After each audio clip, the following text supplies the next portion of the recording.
Well, it's about to be even more important that you're getting everything you're eligible for, entitled to, what you earn from the Social Security Administration for Medicare, Medicaid, Medicare savings programs, survivor benefits, spouse benefits, retirement benefits, disability benefits, SSI, whatever the program you're eligible for. It's going to be even more important that you're getting everything you can, because what we're going to see coming forward, everybody out there that knows anything about what's going on in the future pretty much is saying the same thing. AI and robots are going to be replacing a lot of people in the workforce. There's going to be a lot of people that lose jobs, and it just might be someone in your family. It just might be your kids or grandkids. And you heard about boomerang kids. Well, what's the old saying? Hold my beer. You ain't seen nothing yet. I think there's going to be everybody, not only myself, but everybody else that knows anything about all this. They're already laying people off. Thousands, tens of thousands of people from Amazon, United States Post, the UPS, across the board. All you got to do is open the newspaper any day, and you can see they're laying people off left and right. About the only bright spot is kind of healthcare, because it's baby boomers are getting a little bit older. But every other place out there, it looks like they're cutting people back, and those people are going to be without jobs. And those, I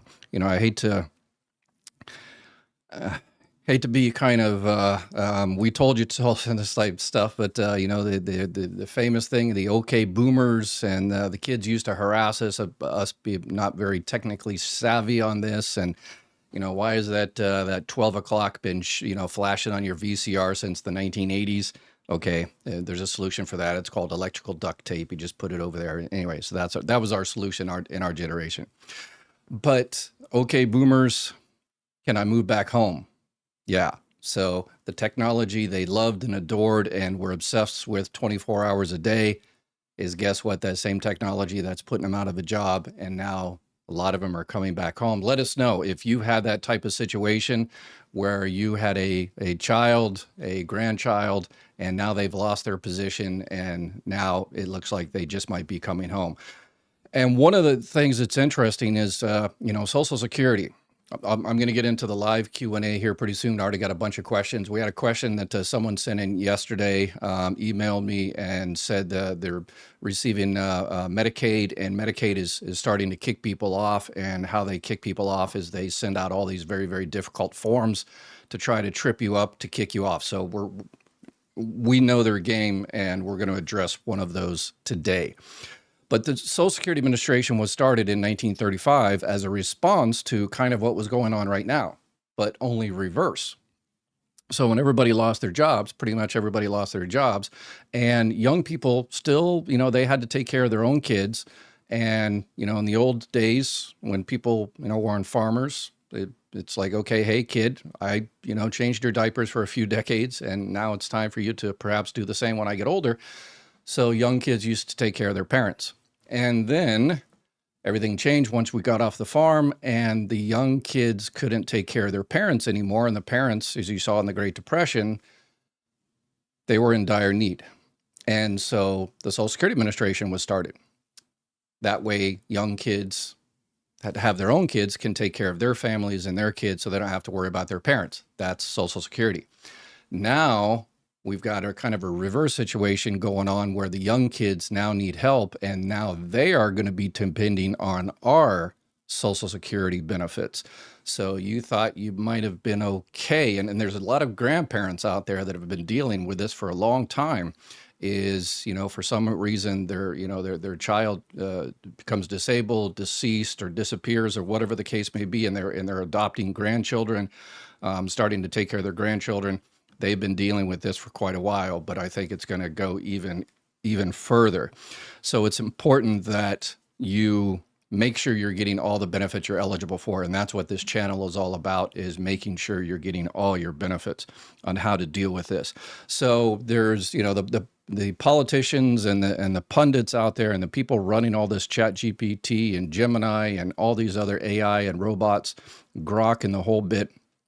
They have their ideas of what's going to happen, and they're all excited about making all this money and replacing us. The politicians pretty much aren't doing anything. We need to have a national conversation. The rich and powerful are saying, "Oh, don't worry, we've got a solution. It's called UBI, Universal Basic Income, where we'll make sure you have shelter, food, health care. We're going to replace all your work, and you're not going to have any income. But we've got this UBI, this kind of carrot out there, and I did a video on this about a week or so ago, and as most of our community said, we don't really buy it, because these people have been accumulating hundreds of billions of dollars since the 1980s, saying it's going to trickle down, it's going to trickle down, it's going to trickle down, and it's never really trickled down. And people have been struggling. A lot of people have been struggling since the 1980s, and it never seemed to trickle down. Actually, it's trickled up. With the one big beautiful bill, they took trillions of dollars from the poor and the vulnerable and gave it to the rich. Example, Medicaid. Close to $1 trillion is being cut out of the Medicaid budget, and they say it's all fraud, waste, and abuse. 10% maybe. The other 90%, we've got some particular situations today where we're seeing where that's cut off. So this whole thing about UBI, the Universal Basic Income, don't worry about it. We'll make sure you have, food and shelter and all the rest of that stuff. They really haven't done that for a lot of people up until now. I'm not sure if they're going to change. I don't know. I might be negative. What do y'all think? Do you think they're going to give up on that money, or are they going to come up with another reason to, well, I need that $1 trillion because I need to build a star base on Mars because we're pretty much destroying this planet. So that's why I need the $1 trillion. Once I build that star base, then Elysium, seen the movie, then we'll come back for you. I don't know. I don't know if I'm buying it. I don't know if y'all are buying it either. My community, we've got the best community online here, and we talk about this stuff every day. Okay, we've got a couple of video questions, and we've got a live Q&A. And before we do that, let's help that young lady out that was having issues. And this is an issue that is going to be happening across the country. So if this doesn't apply to you, if you're new to my channel, you're new to our community here, this is how it works. It's kind of like the oxygen mask type of situation. When you're in crisis on an airplane, they always say, put the oxygen mask on yourself, and then you put it on other people around you. So this is the same type of situation. You watch these channels, you watch my videos, you join the live Q&A, and you make sure you and your immediate family and everybody is taken care of. They're doing the right thing. And then you take this information, what you learn here, and you go out there and put the oxygen mask, the Freudian slip, put the mask on other people. And speaking of, I make mistakes like that on purpose to prove that I'm not AI. So that's my reason, and I'm going to stick to it. Okay, so this particular form that this lady received yesterday from Medi-Cal, and Medi-Cal is just the Medicaid, what they call it in California. So this is kind of like the bellwether, the canary in the coal mine type situation. Medi-Cal, California has always been kind of very liberal, very generous with safety net type programs, and even they are cutting back and making it difficult for people. So if California is doing this, the other 49 states are way ahead, and we're going to see a lot of people, maybe your friends, family, whoever, being kicked off of necessary health care, not being able to get their prescriptions, not being able to see their doctors. So we need to keep an eye on this. So what happened is California used to have asset limits. When you receive Medicaid, Medi-Cal, they call it different things in different states. In Arizona, they call it access, and I think in Alaska, they call it Denali Care, and all kinds of different names, but it's all Medicaid. It is health insurance for low income, low resource individuals. People can have Medicaid and Medicare. Millions of people have Medicaid and Medicare. But the Medicaid part is administered by the states, and they've got a lot of wiggle room to decide who they're going to keep on and who they're going to kick off, or who they're going to make a hard time so they kick themselves off. And California has decided that they're going to reinstate asset limits. That kind of gives you an idea of these states out there that are really pushing this. Before, From 2024 to 2025, California didn't have any asset limit. So you could have essentially $1 million and of assets, but you had low income. So California was very, very generous in that respect. But due to budget cuts, they said we need to go back and start kicking people off. How do we do that? Well, we'd be a little bit more reasonable in terms of, assets. So if you've got $130,000 in countable assets per person, then you won't be able to keep Medicaid, Medi-Cal, Medicaid, or continue to get this Medicaid, Medi-Cal. And the form that they send you is this form, MC604, which one of our members of our community brought to our attention yesterday, that she received this form and it was a nightmare. She couldn't understand it. It was, typical bureaucratic, English. And that's the goal. That's how some of this is actually going to work. States are going to be writing these forms that you have to fill out, and they're going to make them so difficult to trip you up. And then they're going to say, yeah, you filled it out wrong, so I guess we're going to deny you. We're going to cancel your Medicaid. And that's the intention for a lot of these places. Unless you fight back, unless you know how to fill out the form to begin with, and then unless you fight back and say, no, you 100% eligible, you're not going to kick me off just because I forgot to fill it out in triplicate or whatever the case may be. So, but don't panic. This is the situation in California. Don't panic. Number one, the people always worry about, oh, I've got assets, I've got my home. A home is always exempt. For SSI, Supplemental Security Income, the welfare-based program Social Security administers, SSI, a car is exempt. You have to have a roof over your head, and you have to have the car to get you, to the doctors and go buy food and all the rest of it.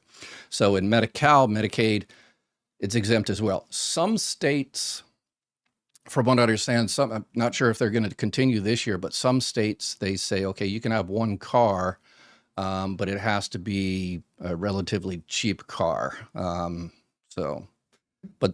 in most other states, it doesn't matter what kind of car it is, your car is exempt. And personal items, furniture, household goods, clothing, and stuff like that is exempt. So that's what that lady was worried about. So she was worried about this form, and the form, it was, a very, very scary form. It gives you, that says, if you do this wrong, we're going to come get you, and, just crazy type stuff, trying to put a little bit of fear in people to make sure they fill it out right. But it also, it makes people panic.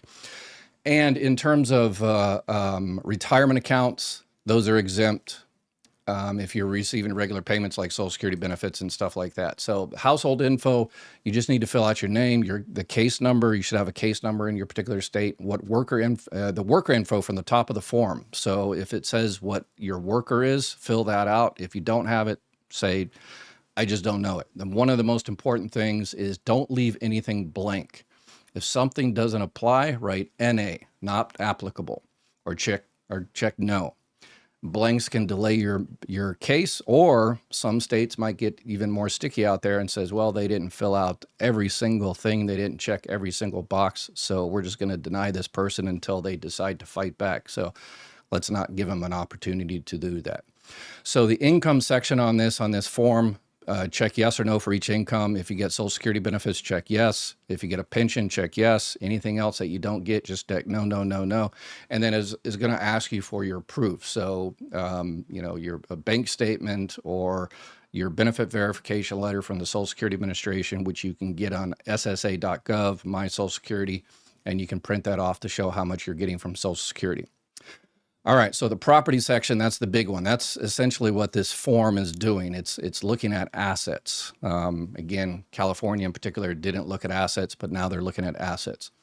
This is the intimidating part. You just check yes or no for each type. Do you have bank accounts? Yeah. And if it says, okay, how much you got in your bank accounts, write it down there. You got real estate? Again, they're not looking at your primary home. But if you have a secondary home and some other land or something like that, then you need to put that down, and you're probably not going to be able to continue to get Medicaid if there's, value to that other. Vehicles, you put your primary one down there. Here's where someone else said they got tripped up, is they had a vehicle that was running and one that was in the front lawn on blocks, but it was registered in their name. And they got kicked off of Medicaid because they had a second vehicle, even though that second vehicle was just, for parts. It still was registered in that person's name, and they had a hard time. It took them months to get that out of there and get it, scrapped and all the rest of it. But they were kicked off of Medicaid because of that second vehicle. So, and then jewelry, any jewelry over $100, and a lot of those, if family heirlooms, marriage, your wedding ring and stuff like that, those are exempt. But anything, other that you've got, gold necklaces or whatever like that, Tiffany diamonds, that's not a wedding ring. Yeah, that's just my kick you off. But remember, assets up to $130,000 is okay. So check yes, but is exempt if you live there. All right, for your home. And then sign it, date it, return it by the deadline. Make sure you don't miss that deadline.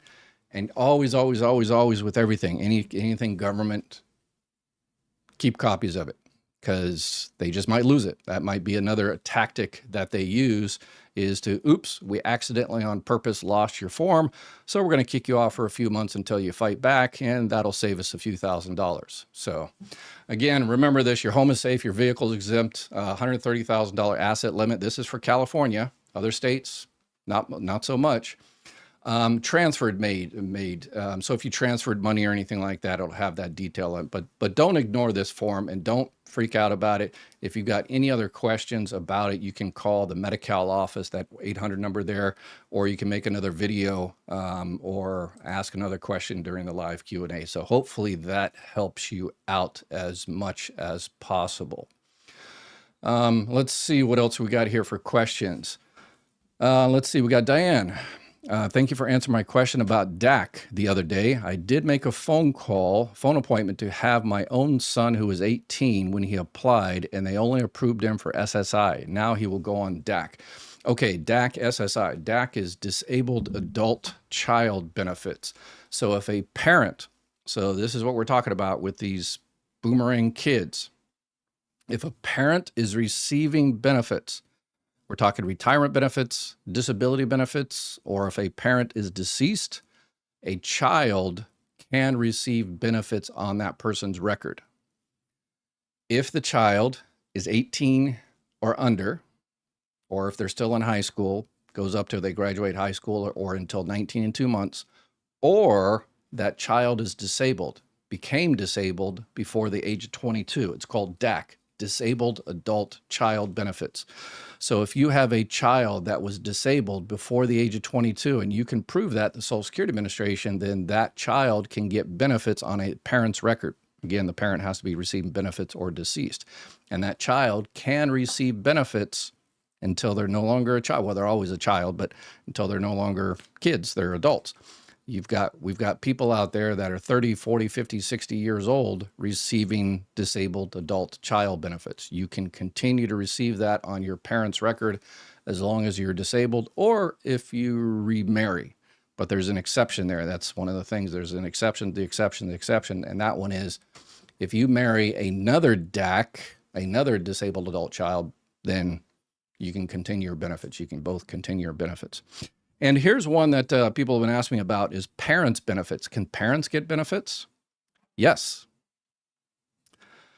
There's different ways parents can get benefits, but there's a specific one. If you have a child and you are dependent on that child, let's say you had a child that's in their 20s, 30s, 40s, 50s, and you were dependent on that child for your financial well-being, and that child passes away, you could very well be eligible for benefits on that child's record. And not many people file for that type of a claim. I've taken hundreds of thousands of retirement claims, disability claims, survivor claims, disabled adult child claims, and I personally never, ever, ever had a parent file for benefits, personally. There was one or two in my office over a decade or something that other employees in my office took, but I never took one personally. So that gives you an idea. So I think there's probably a couple of reasons for that. One is that nobody knows about it. And number two, it doesn't apply to a whole heck of a lot of people. If you're dependent on a child, most parents aren't dependent on their children. They've got their own work record and they're making their own money, or they're eligible for, retirement benefits or spouse benefits on their own record. So there's not many people that could get those type of benefits, and those very, very, very, very few people just don't know about it. So I think that's one of the reasons. And speaking of that type of benefit, there's also, someone sent me a message about grandchildren. Can a grandparent receive benefits for the grandchild from their own record? So I probably said that a little bit too confusing.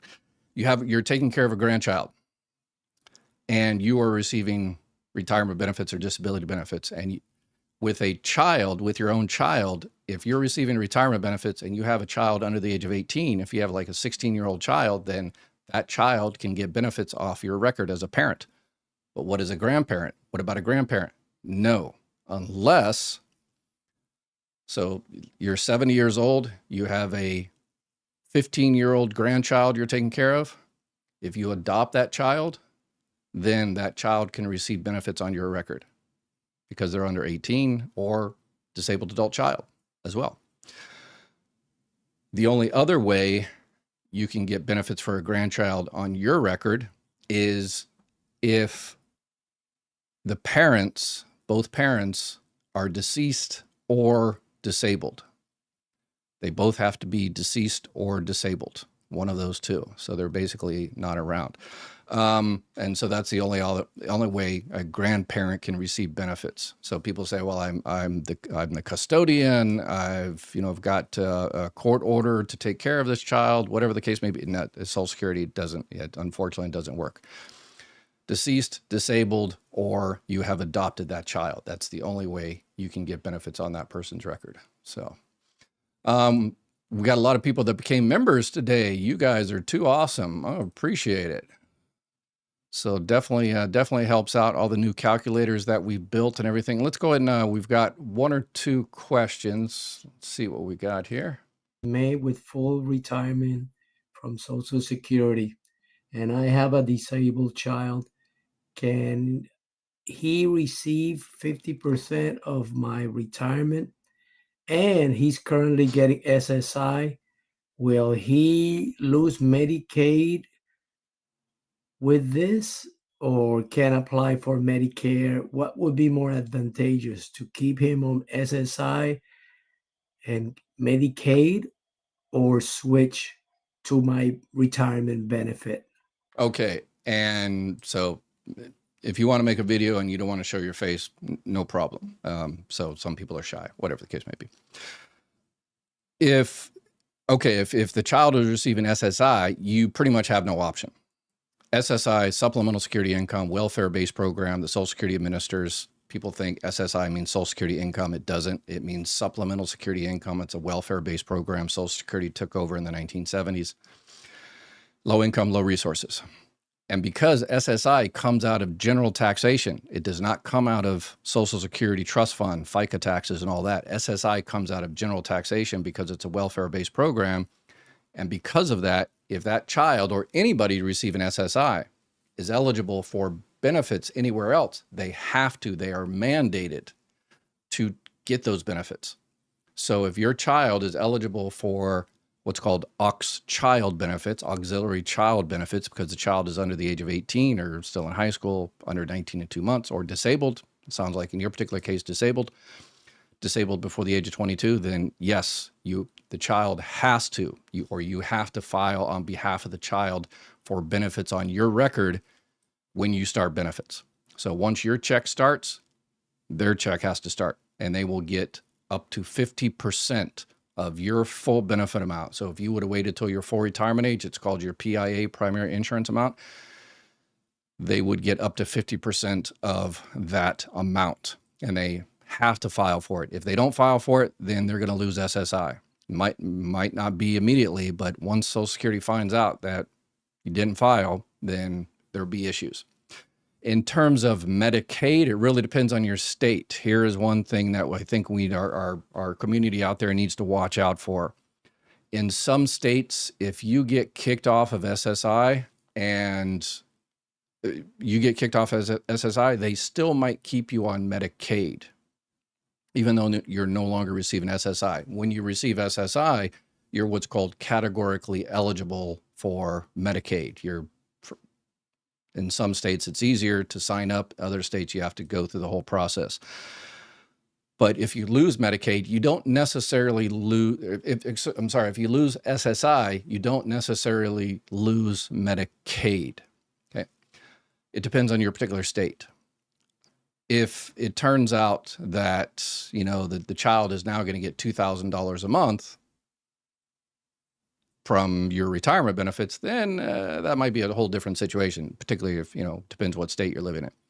But you have to file for, the child has to file for benefits on your record, and then make sure once those benefits start and you know how much the child is going to get, if it's over $994, then the child is no longer going to be receiving SSI, because the max you can get on SSI is this year is $994 a month. Okay. The child just might get both. So, but one offsets the other. So for instance, let's say the child files for benefits on your record and the child gets $500. So the child will get essentially two checks, $500 as a child off of your record, plus the difference. SSI, the max is $994. So they'll get $500 from your record and another $494 from SSI. And then there's not an issue with Medicaid because the child's still receiving SSI and there won't be any issues. So hopefully the child gets more, but again, make sure you notify Medicaid. If it turns out the child gets over $994 from your record, that ceases SSI, contact the state and tell them that situation, because they will find out. The state computer systems for Medicaid interact with Social Security. It takes a while sometimes, well, nowadays all the time. So nothing might happen for a month or two, and then the system will find out. And if you didn't notify them, which is your reporting responsibilities, you're supposed to, you have to, then there might be an issue. So they might go back and say, hey, how come you didn't notify when you're supposed to? And, you know, we're going to give you a hard time now, and we're going to make you pay that bill and this other bill and all these penalties. And so just do the old, you know, pull that Band-Aid off. As soon as you find out how much you're getting from Social Security, just pull off that Band-Aid and call up SSI and say, hey, or call up Medicaid and say, here's how much I'm going to get. So another video question here. Hi, Doc. I was just trying to find out. Very low voice, so I'll translate. 66 currently, and I will be 67 in September.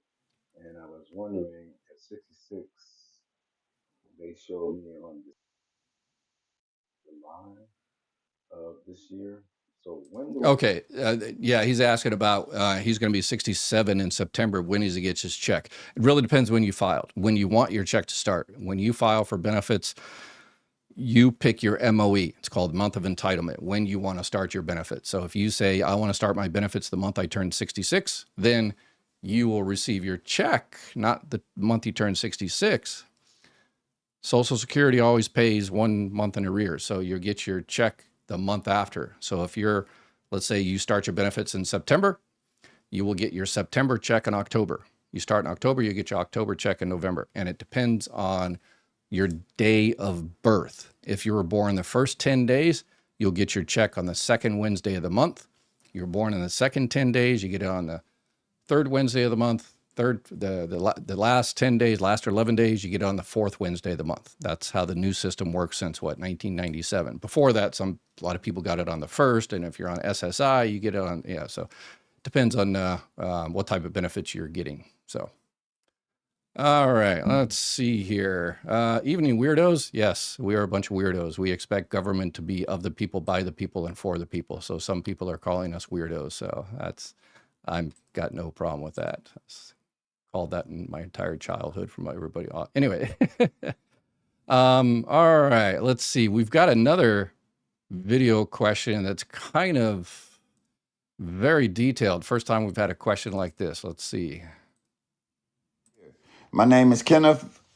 I'm recording from Cerritos, California. I'm a U.S. Air Force veteran airman. I just received my service connection disability in December 2025.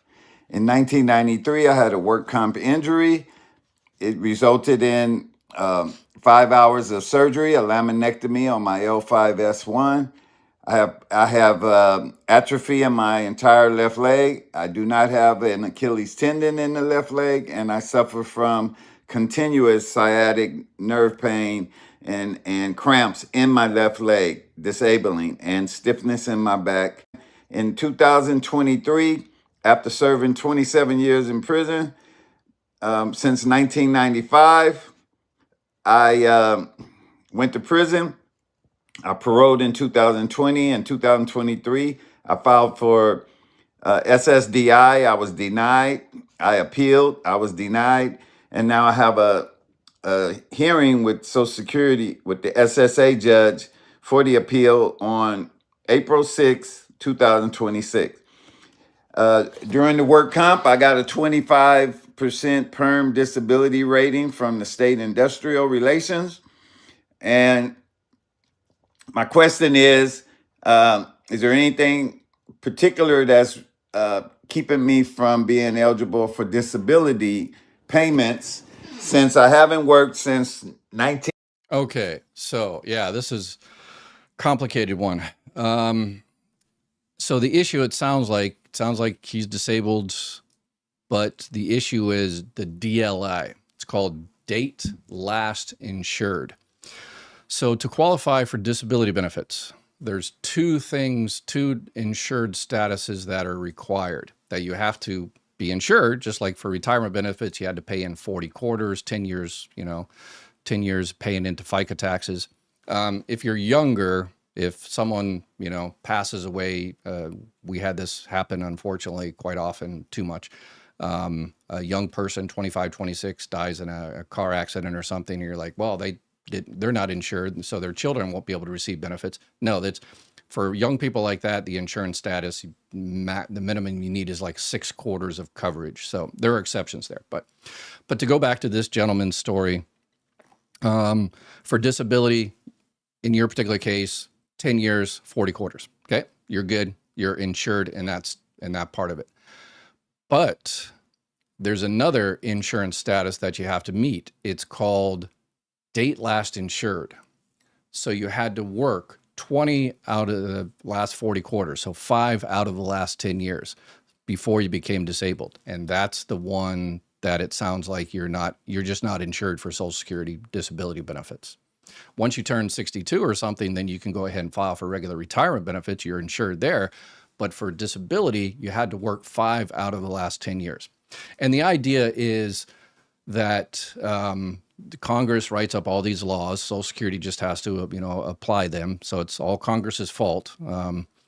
They write up these complicated laws, and it gets more complicated every single year.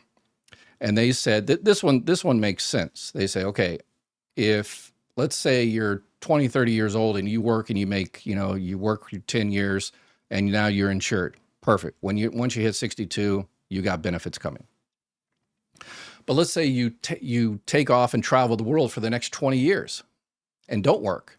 And then you're going snorkeling in Hanauma Bay in Hawaii, and you get disabled.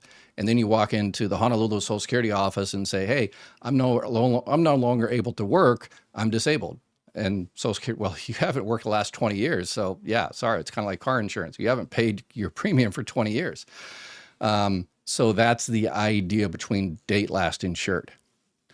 Generally, there are exceptions, and this one is going to be very, very difficult. That's probably why they're kicking it up to the administrative law judge, who will be able to look through the law a little bit more and read in between the lines, because there is, if you're in prison, like your particular case, so it depends on the years and all that stuff, when you became disabled, when you went into prison, when you got out of prison, all the rest of it. If you were disabled before you went in, then they might be able, there are exceptions. I haven't seen it being applied before, but there are exceptions in the policy that Congress wrote that says, hey, they might be able to kind of negate that however long you were in prison and use that date last insured. So that's that sounds like what you're arguing in front of the administrative law judge. So you've got your case coming up soon. Not sure if you're using a lawyer or anything. But if you're not, then you just make the case to the judge and say, hey, you know, I know it sounds like it's a date last insured thing, but I was in prison. I was disabled. I should have filed at that time. I was disabled, but hey, you know, things happened, and, you know, make your case. So, all right, let's see. We've got Robin. We've got another live question. I just got my letter approving Social Security benefits. My husband is retired military, and we were both required to file for Medicare at 65 to get our new retired ID cards. Does Social Security not talk to Medicare? They do, but it takes a while. Yeah. I just got my letter approving Social Security. My husband, so not sure what the question is. Does Social Security talk to Medicare? Yes. Is that the question? Yeah, so you probably have TRICARE. Yeah, you're retired military, so you have TRICARE, and TRICARE, they require you to get Medicare. It's, you know, your prior military, your husband. So you know the deal. There's one government agency trying to push costs over to another government agency. So you have TRICARE, you're good with your health care, and just the Department of Defense, VA, trying to save money by making Medicare pay. It all comes out of the same, our pockets, right? But in terms of Social Security, if you go ahead and sign up for Medicare, then you're going to have to pay the penalty. You're not the penalty. You're going to have to pay the premium, the $202.90. So I'm sure maybe that's what you're talking about. So I'm not sure what your question is there. So if a child is legally blind, are they entitled to parent benefits? Do you mean are they entitled to benefits from their parents? Yeah, legally blind is a disability. It's difficult to work, if not impossible to work, depending on the particular situation. Some people do, but you know, just like anybody on disability. FDR, the guy that started Social Security, he considered disabled, worked in a wheelchair. But some people do work in a wheelchair. Stephen Hawking, you know, before he passed away, he was in a wheelchair, couldn't talk, had to talk through a computer, but he would be denied for Social Security disability because he was working. FDR would have been denied for Social Security disability because he was working.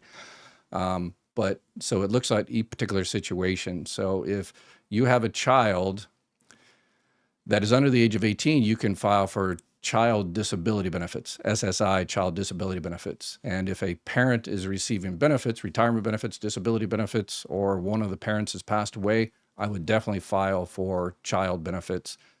Disabled adult child benefits, depends on how old the child is. So let's see, get some other question here. Blindness is considered disabled. Yes, they can be considered a DAC, especially if born blind. Yes, or not even born blind. If it happens by an accident later, yes, I would definitely file. I know I donated a vehicle and they needed a signed title. Yeah, so sometimes when you have that that car up there on blocks, then it's difficult to get rid of it. But yeah, it took that person 2 or 3 months to finally get rid of it so she could get her Medicaid back. Does receiving IRA or an investment dividends impact SSI benefits? Yes, 100%. If you actually mean SSI. If you're talking about SSI, you're probably not talking about SSI, because if you say you have IRA or an investment dividends, then you're not eligible for SSI, because SSI is a welfare-based program. So if you're talking about anything else other than the welfare-based program, no, it does not. So it might affect your Medicare, depends on how much you pull out of there. It's called the income-related monthly adjustment amount. In a couple of years, you might have to pay more for your Medicare Part B and Part D premium. So, Carol, I'm in Illinois. My adult disabled son receives SSI. We recently moved. How do I know what the limits of household expenses are? Trying to keep in at full benefits of the $900. SSI is supplemental security income. It's administered by Social Security Administration. It's the same throughout the country, so it doesn't matter. But anytime you do move, whether it's to another state or across the street, you're SSI. So you have to notify Social Security of any living arrangement change. New people in the house, people leave, rent is increased, whatever the case may be. So make sure you contact SSI Social Security and say, hey, we just moved, here's the new address, and you got to notify them of the new address anyway. And then you say, hey, I need to speak to a Title 16 CS. Title 16 is SSI, CS claim specialist, and said, hey, I need to update my living arrangements. The child is now at this place and the rent is this much and all the rest of it. The only change statewide, state-wise, is if some states, they provide a state supplement. SSI is the same throughout the country. The max you can receive on SSI is $994. Some states, like we were just talking about California, they give a couple of extra $100 because California's expensive to live in. So if you're receiving SSI in California, you can receive a couple of $100 or more from the state from being on SSI, but it's not from Social Security. So let's see, Poison Ivy. What's up, Poison Ivy? Can you draw on your spouse's Social Security while they are still alive? And at what age, if you can? Absolutely. If you have a spouse receiving your current spouse, if your current spouse is receiving Social Security benefits, then you are potentially eligible to collect benefits on their record. You have to be receiving benefits on your record. Talking about a current spouse that you're currently married to, you have to receive benefits on your record, and they have to be receiving benefits on their record. And your full benefit amount has to be less than half of their full benefit amount. And don't go. Here's what people mess up all the time on this, and they lose money. Is don't go by the check amount. The check amount is what's called the MBA, the monthly benefit amount. Don't go by that amount. You go by the PIA, how much you would have received if you waited till your full retirement age, and how much your spouse would have received if they waited till their full retirement age. That's the number Social Security goes by. Too many people are losing money because they, look at the wrong numbers. So let's see, get some other questions. I've been ignoring TikTok here, and should I get Part B Medicare or keep my work insurance, or just keep A and B? That 100% your decision, but you have to know what questions to ask yourself, right? So if you have health insurance from current work, your spouse's current work, that's called creditable coverage, and your employer has 20 or more employees. So you don't have to sign up for Part B, Part A if you don't want to, if you're happy with it. Some people are, I don't have to, but even though I've got creditable coverage, I've got health insurance from work. My health insurance from work sucks. It's terrible. It's high deductibles and it's too expensive, and it's cheaper for me to get Medicare. And so some people, even though they don't have to, they do. But if you have health insurance for work, current work, your spouse has 20 or more employees, then you can refuse Part B, no problem. If you're receiving Social Security benefits, you have to keep A. If you're not receiving benefits, you don't have to do anything. So it really depends on your particular situation. Some people sign up for Part A, even though they have work, health insurance from work, because, hey, Part A is 0 premium per month, and it might have a lower deductible in case you have to go to the hospital than your health insurance from work. So that's why some people sign up for Part A. So you can call Chapter Medicare. It's in the bio there. It's on the screen there if you're looking at YouTube. Give them a call, and they will see what is available in your neck of the woods to see what covers up all of the gaps of original Medicare, which unfortunately there are a few. Mary, I'm disabled and just had someone move in with me to help me. Who do I apply to go for her to get paid? What type of benefits are you receiving? Are you receiving SSI or SSDI? If you're receiving SSI, you need to notify Social Security of, just like we talked about the previous person, the living arrangement changes. If you're receiving SSDI, no problem whatsoever. It doesn't matter. How to get someone to get paid to help her, you're probably talking about, in some states, they have a program that will the state will pay. Social Security doesn't do this. This is not Social Security, not necessarily Medicare. Versions of Medicare might. But in some states, if you need help, the state can pay someone to help you out. And sometimes they can pay a relative, a child, to take care of the parents, or the parent to take care of the child. But that's a state type of situation. Let us know in the comments if you are using that. I know there's California, Colorado, I think Florida. Yeah, there's a few states that do that. If you're receiving that, it's like you're working, you're getting paid to take care of someone. And sometimes it just happens to be a relative, it works out perfectly for the state, because the state said, okay, this person needs help. We can put this person in a facility, and that's going to cost us tons of money. Or we can pay someone, let's say the son or daughter, to take care of that person. And that person stays in their home around loved ones, which is better for them. And it also helps the state budget. So let's do it that way. So that's a good idea. Every state should do that. But yeah. Other than that, there's not a whole heck of a lot out there, unless that person wants to work for a home health care type of company. But if your Medicare supplement, Medicare Advantage pays for something like that, then, you can get that type of help. Maybe not from that person, unless the company hires that person. But yeah, you can reach out to Chapter there. If Chapter helped you sign up for a plan, then that's the kind of stuff they help out with. So, Voluntary Tax Assistance Program, the IRS, available free qualified individuals for basic income tax return preparation. Information available. Search online, VITA. Thank you for our daily reminder there. Except in Nebraska, you'll be billed later. Ronco Pocket Fisherman. Anyway, thank you, Pink Owl Pink. You were too awesome. Hello from Brooklyn, New York. So happy the weather is getting better. We had some really cold weather. It was coldest, so it's freezing out there. Me meets the grid rules for advanced age with non-transferable skills. He should get approved. Okay, yeah, so part of our awesome team community helping other people out. You're awesome.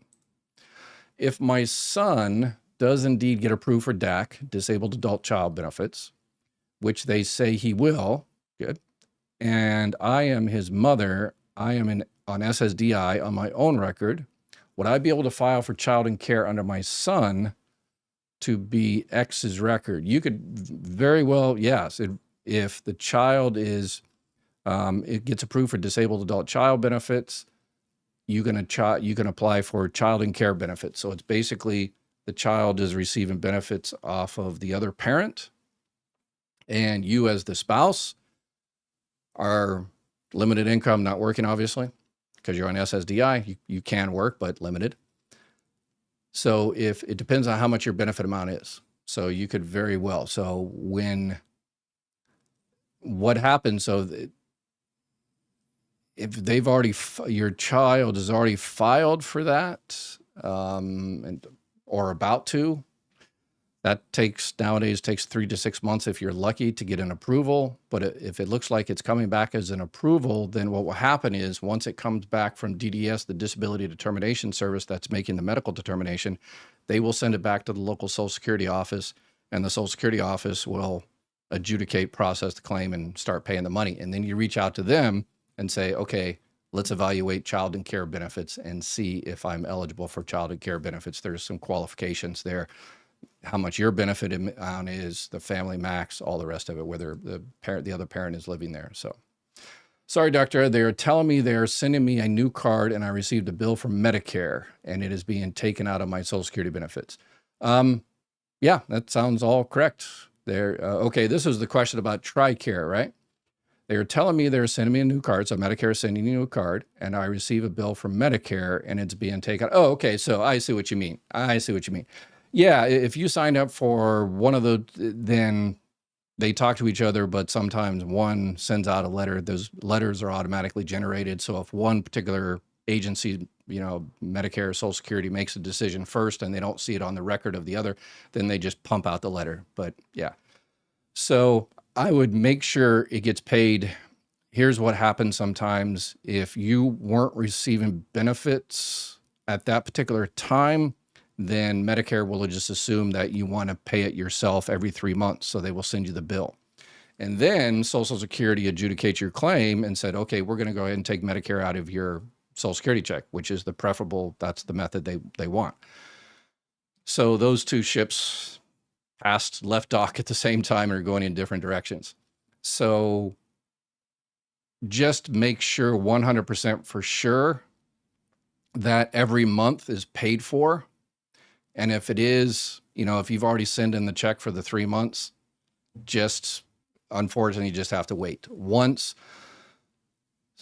Medicare receives that check and they credit it for the 3 months, they'll notify Social Security. Those two computer systems will talk, and the Social Security Administration will see that you have an underpayment on your record, that you paid too much. So there's an underpayment on your record, and then it'll kick out the underpayment. That means it'll give you a credit for that underpayment and pay you that. So yeah, that's probably just two things happening at the same time. So my neighbor got $450 for a disabled car. Try a junk man. Yeah. It's the time it takes to change the title. That was the issue. Or donate it to shelter or something like that. Right. Get a tax donation or something. I wish there was a way we could give doctor our phone number, so if we were missing, that he or a son or wife could call and check on the missing weirdo family member. Yeah. Bella. Hopefully she said, we've got a great community and y'all look out for each other. We've got to come up with something to where we can, look out for each other somehow. WhatsApp or, particularly people that come in here are like in really, really dire straits. And I agree. So we've got the greatest community in the country right here. I guarantee it. Well, that's interesting. I'm on SSDI. Okay, I already talked. Let's see here. We can mostly, okay, let's see, get some actual questions here. I recently signed up for my benefits. I haven't received my first check. I'm still working and have reached full retirement age. I guess one of my several questions is, I'm not sure I did the right thing. So there is no 100% right answer. When you start your benefits is, 100% your decision based on a bunch of questions you should ask yourself. And you just make your best guess effort. Nobody can tell you when to start your benefits. That's 100% certain. The only time we know or anybody knows when you should have started your benefits is when you leave us here and we say, oh yeah, we know when this person passed away. So we know, oh, they should have started at 62. Why'd they wait till 67? They should have started at 62. It's already, but then it's too late. So you just make your best decision. If you are still working, that is a viable decision point to make in terms of working. In terms of working to reach your full retirement age. So you're reaching your full retirement age this year. So you are allowed to work this year and make up to $65,160 in just the months before you hit your full retirement age. So if your full retirement age is in July, you can make $65,160 from January to June. Starting July, you can make $1 billion a month. It doesn't affect your Social Security benefits at all, negatively. And then once you hit your full retirement age, again, doesn't matter how much you make. So that is a good decision. In that particular decision, But if you continue to work, remember, if you continue to work and continue to pay into Social Security, if that's one of your high 35 years, then your Social Security benefits will continue to increase. So if it's one of your high 35 years of earnings. All right, let's, we've got some question from Facebook here. Teresa from Texas. I should practice my Texas draw here. I'm going to apply for common law marriage on my deceased husband. I have records, 17 years, wife and husband on social media, house in the will, wife in the funeral announcement, and he left me everything he had, including his business. One shared bank account. I didn't carry his last name, and we did separate taxes. What else do I need, and what are my chances? If Texas recognizes common law marriage for the particular time you were holding out as a husband and wife, then Social Security doesn't make that determination. They go by the state laws because marriage and divorce are not federal, they're state. So if Texas says you were married, they recognize you as a common law marriage in the state of Texas, then Social Security has to do the same. And you don't need any more. You've got plenty of documents. Immediately call Social Security and schedule an appointment because every month you wait, you might be losing money. So call and schedule an appointment to file for spouse benefit or surviving spouse benefits, surviving divorce, surviving spouse benefits, whatever the case may be, surviving spouse benefits. And the Social Security employee, they have what's called POMS, the policy reference, and over 20,000 pages of policy, and they will look at it for the state of Texas for that particular time. And if it recognizes state of Texas recognizes common law marriage, then within the policy, it'll say exactly what they need. So don't knock yourself out trying to get something you don't know whether you need it all. Have the Social Security employee do that job. They'll tell you exactly what you need. So you might have, hopefully you didn't wait for a month or 2 months to get all this documents together, and hopefully you didn't lose any money there. But and in a situation like that, if you think you're eligible, call first, schedule the appointment. That protects you so you don't lose money that month or 2 months or 3 months. And then Social Security in this particular situation will tell you exactly what you need. And if you need something, then they'll give you time to get it. So Ronco Picker Fiction, Pocket Fiction. Yeah, love that. Yeah. That's anyway. I'm 66 on SSI in New Jersey. I received an unexpected inheritance of 1909. Due to that, I'm going to be suspended from SSI in March. Possibly. You can do what's called a spin down. I would reach out to SSI and say, hey, I've got inheritance, a whole whopping $1,900. Hey, money's money. You never turn it down, right? But you say, I got it. It's immediately going out. I've got a broken car. I need a new, need a new radiator, new water pump. I've got some money to buy a new AC or new heater. I need to do this, that, and the other. So sure, I got an inheritance in 1909, but it was gone within 2.5 minutes. And then you shouldn't lose a month because you immediately spent it down. So reach out to Social Security and tell them that you're SSI person. So who do I talk to find out if I might qualify for SSDI? I'm in Michigan, Social Security. Yeah. If you want, we've got a team of former Social Security employees that I put together. If you want to talk about filing a disability, you've got any questions, I put together a team of recently retired Social Security experts. The people who have been there for decades, know the program inside out, upside down. And you can go onto my website, mygovexpert.com, click on the talk to a former insider. It's basically, what do we talk about? Retirement, disability benefits, your particular case, disability benefits, you say, and it'll give you a couple of people that will help you out there. And this is the only thing we do charge for. This pays for their help. Everything else we do on this is free. The websites are free. The calculators are free. These live Q&As are free. Yes, I understand you have to listen to stupid commercials that YouTube puts up there, but yeah. So other than that, it's free. So you can schedule a one-on-one with one of them. But I would start the process. Don't sit around and think about starting the process. Start the process because it's going to take normally 6 to 9 months at the very least to get an initial decision. So the sooner you start, the sooner you can get that decision. So start. I watched one of your several amazing videos. All right, I like the way this is going about the up to 85% taxes, and I'm concerned about that. I don't think I would be close to the 62,000 anyway to find out. Yeah, it's really easy nowadays because you're going to be doing your taxes here pretty soon, and it is a kind of a modified number. So, well, actually, let me show you a better, probably the little graph I came up with that talks about taxes, since we're in our favorite time of the year, tax season, right? So Social Security, the president keeps saying Social Security, there's no taxes on Social Security. That is 100% incorrect.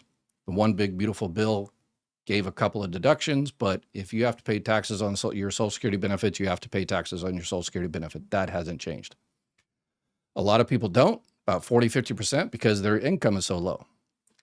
So if you're single and you make under $25,000, then you don't pay taxes on your Social Security. If you make between 25 and 34, you do have to pay up to 50% taxes on your Social Security benefits. But what a lot of people miss is this half of Social Security. Someone says, hey, I make, $3,000 a month from Social Security. So that's $36,000 from Social Security. So I guess I have to pay taxes on Social Security up to 85%. No, they only count half of your Social Security benefit. Only half of your Social Security benefit. So that's, if they only count half, you pay nothing on your Social Security benefit, your Social Security check. So if you're married, finally, and jointly, it's different numbers there. And these numbers, these crazy numbers haven't changed for decades. So every year, more and more and more people are having to pay taxes on their Social Security benefits. It's terrible. In New Jersey, 66 years old, SSI being suspended for March. Okay, due to the inheritance. Okay. Will this affect Medicaid, Medicare? No, if it's just for 1 month, shouldn't be an issue.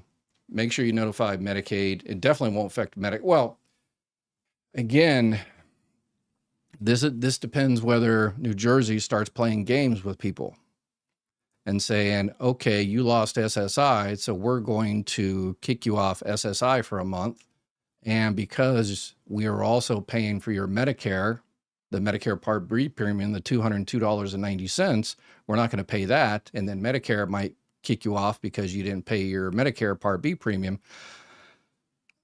Normally that doesn't happen, but this ain't normal times. I don't know if you've been listening to anything over the last, several months, but this ain't normal times. So let us know on this, Sherry. I would call SSI and say, hey, I've already spent that money. Hopefully, you had something you can spend that money on, debt or whatever the case may be, paying off credit cards or something you really, really needed that, health-wise, car, transportation, shelter. And then that won't stop your SSI, and then you don't have any issues. But if for some reason it does, I would reach out to New Jersey Medicaid there and say, hey, that was just 1 month. It's only 1 month. I just want to make sure you guys aren't going to do something stupid like, cut me off in a month and yeah. So I would reach out to them and find out what's going on and let us know. We're keeping an eye on all of this to see what games the states are, and we understand what the states are going through. Close to $1 trillion was cut out of the national Medicaid budget. And the politicians of Wall Street said, oh, we're kicking off the 29-year-old gamers that are playing video games in the parents' basement so they're able to work. Okay, fine. But that doesn't account for close to $1 trillion. Where's the other 90% come from? Well, it comes from reducing benefits, kicking people off, reducing Medicaid levels, and therefore reducing benefits, kicking more doctors off. I've gotten several messages over the last few days that in their particular neck of the woods that they have Medicaid. It's like, who cares? Because it's like, yeah, if you get Medicaid, it's great. They do this and yeah, but there's no doctors that take Medicaid. I got one message here, this person that, they have to drive 2 hours to get to a doctor that takes Medicaid. And we're going to see that more and more. People are like, oh, I finally got approved for Medicaid. Now I can go finally see something, a doctor to help me with this issue. Oh my gosh, there's no doctors that take Medicaid, or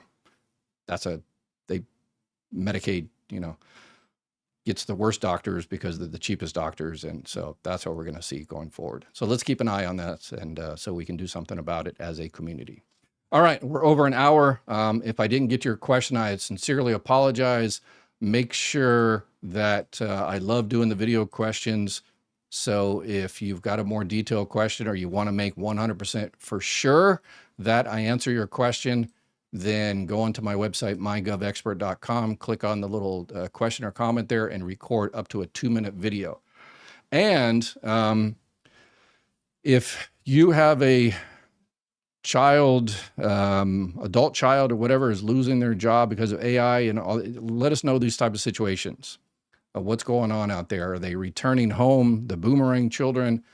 And the boomerang children, I think, are going to give birth to boomerang parents that thought that they were retired, but now they have to go back into the workforce because, you know, they were all good with their Social Security and their investments and their retirement and pensions or whatever like that. But now they've got an extra mouth or two or three to feed, and it just might change everything. And waiting for the rich and powerful to trickle down some of their wealth. Yeah. Yeah. We'll stop there. All right. Y'all take care. Have a beautiful night. We'll see you tomorrow. And please, please,